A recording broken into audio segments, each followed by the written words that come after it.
안녕하세요. 오늘의 책은 눈 떠보니 서른이라는 제목의 책입니다. 이 책을 읽고서 밑줄 친 부분들을 보면서 리뷰를 시작하도록 하겠습니다. 목차입니다. 목차는 일시정지를 하셔서 더 자세히 보시는 것을 추천드리겠습니다.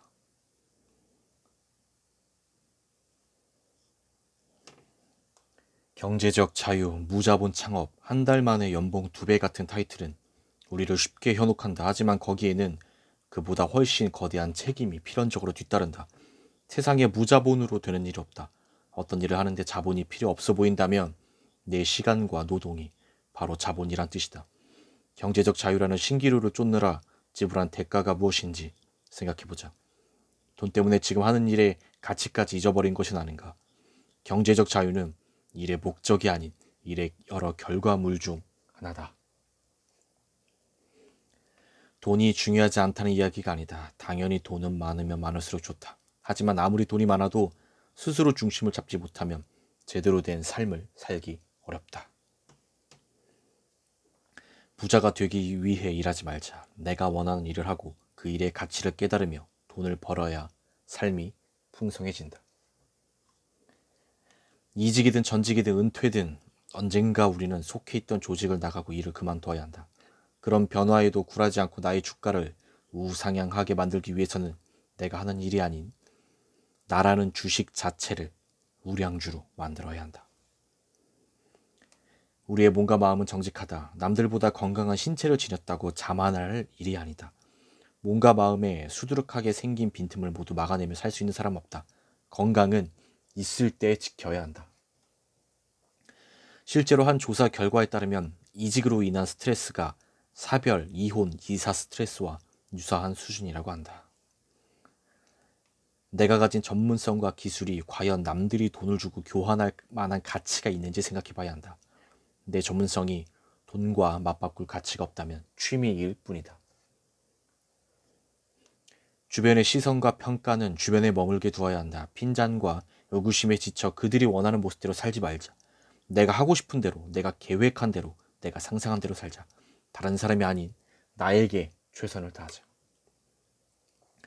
하고 싶은 일에 집중하기 위해서는 반드시 하고 싶다고 착각해온 일을 그만둬야 한다. 한번 해볼까 싶어 벌려둔 일들을 멈춰야 내가 원하는 뭔가를 할 수 있다. 더 정확히 말하면 모든 것을 멈춰야 진짜 하고 싶은 것이 생각난다. 뭘 하고 싶은지 모르겠다면 잘 생각해보자. 지금 당신에게 필요한 것은 열심히 달리는 것인가, 멈추는 것인가? 경력이 쌓일수록 장점과 강점을 드러내는 데 집중하기보다는 단점과 약점이 무엇인지 점검하는 데 힘을 쏟아야 한다. 당신이라는 브랜드가 지닌 사슬의 강도를 결정짓는 가장 약한 부분이 무엇인지 곰곰이 생각해보자. 그리고 그 약점을 찾았다면 반드시 튼튼하게 보완하자. 그것이 당신을 높은 곳으로 이끌진 않겠지만 당신을 높은 곳에서 끌어내릴 한 순간을 막아줄 것이다. 퍼스널 브랜딩이 최우선 순위라고 생각하는 분위기가 만연해 있다. 하지만 나는 생각이 조금 다르다.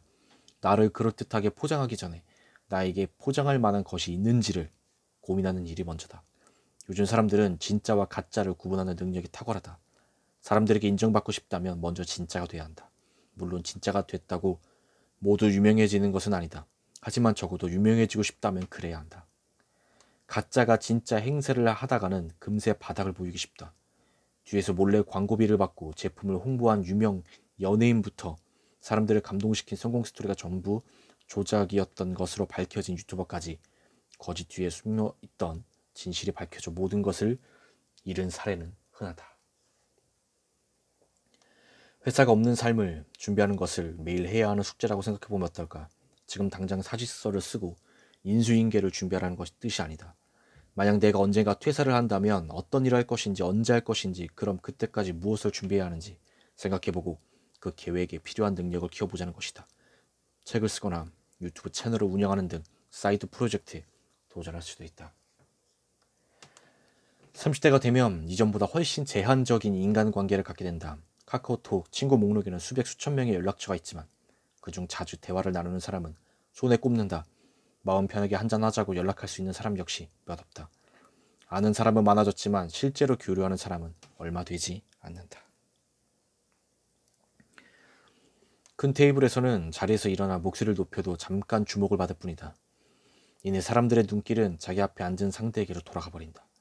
여러 사람들에게 큰 소리로 연설을 해도 집에 돌아가며 결국 함께 대화를 나눈 사람이 기억에 남는다. 내가 이야기를 주고받은 사람이 되면 사람들이 제 발로 내 테이블에 찾아온다. 당신은 어떤가? 당신은 무슨 역할로 그 자리에 초대됐고 당신의 테이블에는 누가 앉아 있는가?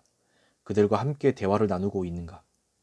나서는 대신 내 자리를 지키며 상대에게 공감하는 것이 때로 나를 돋보게 하는 가장 좋은 방법이다. 30에는 왕따가 돼도 괜찮다. 다른 사람들의 이야기에 관심을 줄이고 평소 해보고 싶었던 일에 혼자서 과감히 도전해보자. 하루빨리 왕따가 되기를 자처하는 것은 나이 들어 왕따가 되지 않는 길이기도 하다. 내가 보고 만난 모든 사람에게 적어도 한 가지 이상은 배울 점이 있었다. 심지어는 내가 싫어하고 친해지고 싶지 않은 사람마저도. 네, 제가 준비한 리뷰 여기까지입니다. 이 책이 나에게 도움이 되겠다 생각되시면 가능하면 구매를 하셔서 읽어보시는 것을 추천드리겠습니다. 리뷰를 마치겠습니다. 감사합니다.